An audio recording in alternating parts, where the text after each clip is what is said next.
Greetings, everyone. Welcome back. This is another edition of ChiroSecure's Let's Get Your Office Practicing Better, Doing Better, Making More Money. That's what we do with my service, the H.J. Ross Network, is to make sure your office is compliant. Compliance always equals money. What we're going to focus in on this program is going to be chiropractic documentation, something we all hate to talk about, but it's something we have to have. And you wonder, well, why do I have to have it? I'm an all-cash office. I don't need to document, or at least not as much, or if I'm billing insurance or Medicare. And that, frankly, is not necessarily the case. There's documentation requirements regardless of how you're being reimbursed for your services. So let's dig into that. Let's talk about chiropractic documentation. Let's go to the slides. For chiropractic documentation, I want you to think of it this way.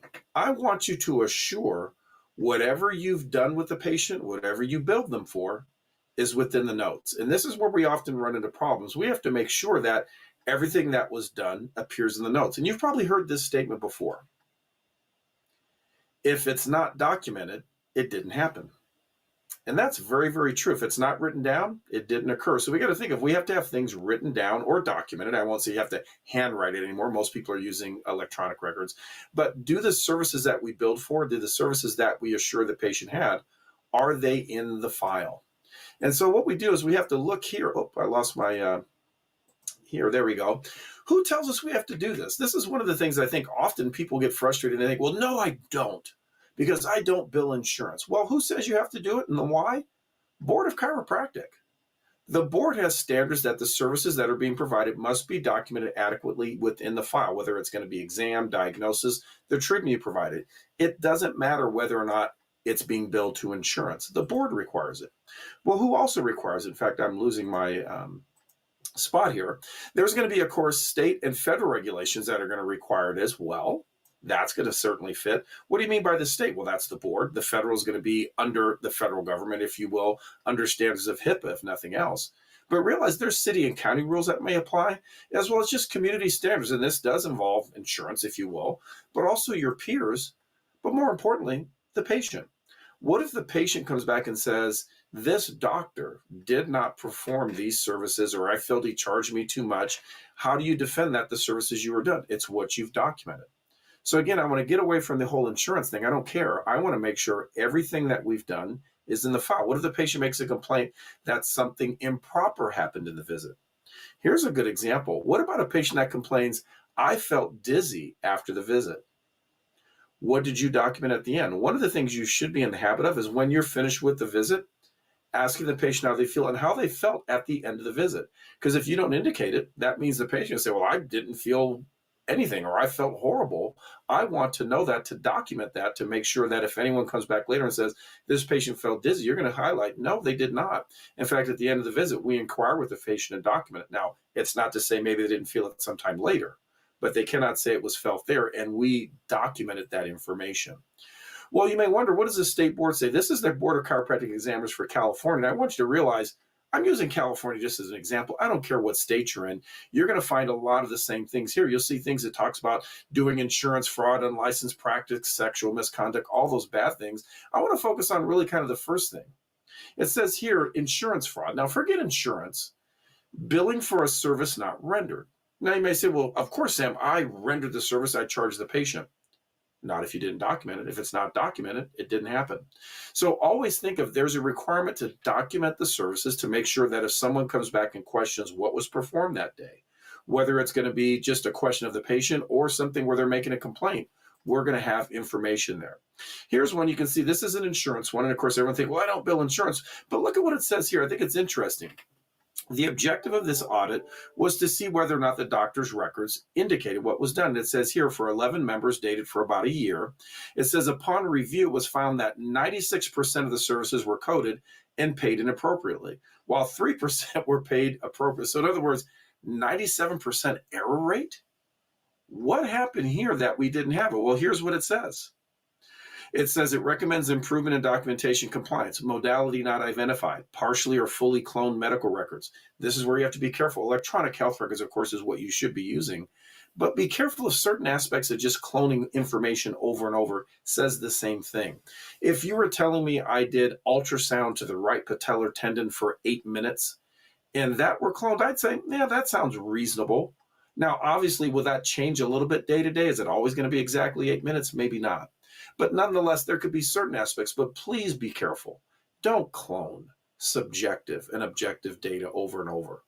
It doesn't make sense. That's not how a patient talks. By the way, does your patient actually ever say, I felt pain 51 to 74% of the time? Who in the world says that? Give me information what the patient really says here. And it says service billed, not rendered. Well, I don't think the service probably wasn't rendered, but it wasn't documented, or no documentation is received. So these are the types of things I deal with all the time. I deal with a lot of issues, whether it's going to be board or insurance, where doctors get themselves in a little bit of trouble. Remember, ChiroSecure protects you in audits. But one of the best things to do is protect you before it happens, so that making sure if someone looks at your records, no big deal. Everything is there. Well, I'm part of the United Healthcare Optum Health Coding and Reimbursement Committee. And one of the things I do within this committee, by the way, I'm not paid by them, I'm an appointed member.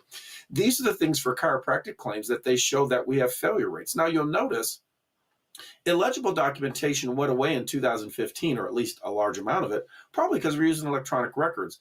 But you'll notice service not documented, 6%. That's not too bad, but that's still higher than I'd like to see.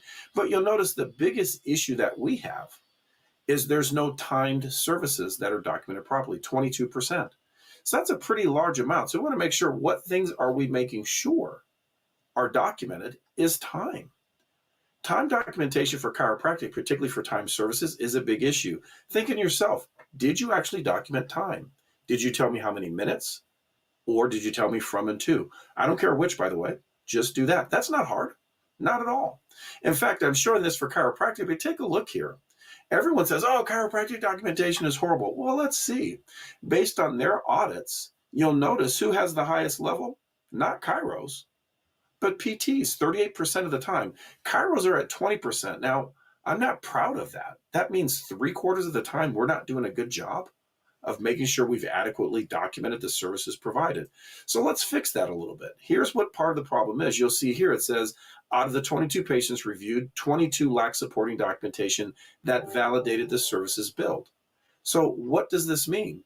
Well, here it shows documentation to support the medical necessity of manual therapy for spinal regions was not there. We need to have very specific things. Notice it says, description of the manual therapy technique, which may include one or more of the common manual therapy techniques. Realize, trigger point therapy, manual traction, any of that's fine, but you have to say it. Don't say I did manual therapy, too broad. What type of manual therapy? Where did you do it and how much time? And I see this time and time again. So let's start with the first place we often run into problems. Exams. When you do your evaluation and management, you're familiar with these codes, new patient, established patient, but let's talk about what level of code am I appropriately billing? So by example, if I'm billing a 99202 or a 99203, how am I choosing that code? Well, let's go back. You'll look at each of these codes. A 202 says 15 to 29 minutes. A 203 says 30 to 44. So one of the aspects could be how much time is spent. And actually, you can use time. Realize, what are we documenting? The time we spend on exam should be documented if you are using time as the value. Let's face it, sometimes you can have a patient that doesn't have a very severe problem, but because of their past history, complicating factors, use of pharmacology or use of drugs or prescriptions, that exam, meaning history, may take an extended amount of time. So what if I spend over 30 minutes, but if the problem is relatively simple? Well, it happens because I have to have all that information properly. If it takes over 30 minutes, I'm going to bill a 99203. Now, if it takes, say, from 15 to 29, I'm going to bill a 99202. Now, you may say, well, Sam, what about if I spend less than that? Well, go back here. You'll notice a 202 says 15 to 29. So you might ask yourself, well, what code do I bill if I only spend 10 minutes? And that can happen. Let's face it, some of you can be very efficient. In fact, all of you will be very efficient on how you perform an exam. And the way you performed exams when you first started to now are a big difference. It doesn't take you as long. However, if the problem is of a severe enough level, the medical decision-making may bring it there. So I'll give an example. What if you have a patient with a sprain or some type of trauma, and that exam only takes 10 to 12 minutes? Could that still qualify for a 99203? Absolutely. The reason why is the medical decision-making of that type of complaint or injury lends to a 203. So here's what I'm getting to. What am I documenting? I need you to, in the notes, whenever you have done an exam and you build for that level, have some indication of why. Did I bill this exam because I spent 30 minutes? Or was it because I had medical decision making that fit that type of complaint? Probably one of the easiest ways to see this is just looking at the codes from a time value. Here you'll see the 15 minutes, 29, and so on. But you'll notice the medical decision making, and this is often confusing. People wonder, well, what do you mean by medical decision making? Now, I'm kind of making this a little bit simplistic, but it still fits. If a patient has one simple complaint, even if you spend 5 minutes on the evaluation, on the initial, would that still qualify for an E&M? You bet it does. It would be a 202. Notice, one self-limited or minor problem. Now, here's where a lot of people miss the boat. You know what a 203 equals? When someone has two or more complaints. How many patients come in your office with two complaints? I mean, several will come, oh, doc, my neck is hurting. But how many come in, oh, man, my neck, it's going in my shoulder. I'm feeling a bit in my mid and low back. Well, that's two or more complaints. That automatically makes it a 203. But notice what also does that is an acute injury. So any trauma will jump you up to a 203 because chances are if there's trauma, are you ordering extra tests such as x-rays? So I want to highlight when you're documenting here to make sure that if you're billing a 203, I want you to be the first person to know, I know it's a 203 because I spent 30 minutes or there were two complaints or trauma. It is that simple, but you got to make sure it's in the notes. Remember, not documented, didn't happen. How about an acute complicated injury, a pretty significant trauma on a PI case that has radiation down the legs or something? Well, I call that a complicated case. That means that 204 fits that. But what if you don't spend 45 minutes? Well, that's okay because of the injury itself. Not always it's time. Think of it, medical doctors often don't use time at all because they're looking at something that may be severe but can do it within a short amount of time. Chiropractic was always pushed back on that we couldn't bill a higher code, but you can. But we have to make sure that if we're billing a higher code, justify it. It's got to be documented. What is it? Time or medical decision making. Now, 205 probably we don't get for medical decision making threat to life, but you ever had a patient that spent 60 minutes? That happens. I won't say it's typical, but it happens. So here's my point. When you're billing an E&M code, make sure it's separate and distinct from the evaluation associated with treatment. Then, of course, make sure whatever level you're billing, it fits the code, meaning by time or medical decision making. By the way, 202 to 205, these same parameters fit for 212 to 215. The only difference, time is a little shorter. Here's my point. When you've documented an exam, don't make anyone ever say, we don't see a separate exam. Yes, you do. It's separate, distinct, above and beyond what we normally do. And I've indicated time. I'm going to tell you, chances are you should do both. Because sometimes you may think something's going to take a short time. Before you know it, you're like, oh my God, that took much longer. Or sometimes it doesn't. Keep in mind, time doesn't just equal the time with the patient when it comes to these services. The things you do before and after on the same day as an exam can certainly count as well. Now, what's another big area of documentation you have to make sure you're compliant? Of course, our adjustment. It's the thing you do. Now, your chiropractic manipulation should be documented. Where did you manipulate? Of course. But remember, the code you are using has to match not based on your style of adjustment, but on the regions you're manipulating and the diagnosis. So by example, if you're doing a Gonstead, or maybe Gonstead's a bad example, maybe you're doing a diversified or activator style, you might adjust multiple areas of the spine to aid in correction of a cervical diagnosis. Perfectly fine. However, you cannot bill a 98942 just because you adjust all 5 regions. It's got to be based on diagnosis and the regions manipulated, and they have to meet. So by example, if you do only upper cervical, even though you've diagnosed 5 regions, you still get a 98940 because you're only manipulating 1. So keep in mind, documentation must match. So if you're billing a 98941, did you document a minimum of 3 regions that you have diagnosed and a minimum that you've manipulated them? Now, a quick note on documentation. I'm assuming most of you are familiar. When it comes to Medicare, it does require you indicate specific vertebra. So you must indicate I did C2 and C5, by example. For other insurances, you don't have to be that specific. You have to indicate the region. However, I will warn you, I'm not sure you're aware. Do you know Anthem? And I'm talking all Anthem. I don't care what state you're in. Anthem requires you indicate not only the region, but your technique. So to make it easy, you know what I would think to do? How about we just get in the habit to make sure that we always put in vertebra and technique. That way we satisfy the fullest amount. Now, if you say, Sam, it's not a Medicare claim, I don't worry about it, and you give me region, I'll say that's okay. But make sure it's documented. Now let's talk about, hey, forget insurance, Sam. What about a patient that says, I didn't receive an adjustment today? And your chart notes don't make any clear indication of where you manipulated, the type of manipulation. Please be specific so that way there's never a question about what you do.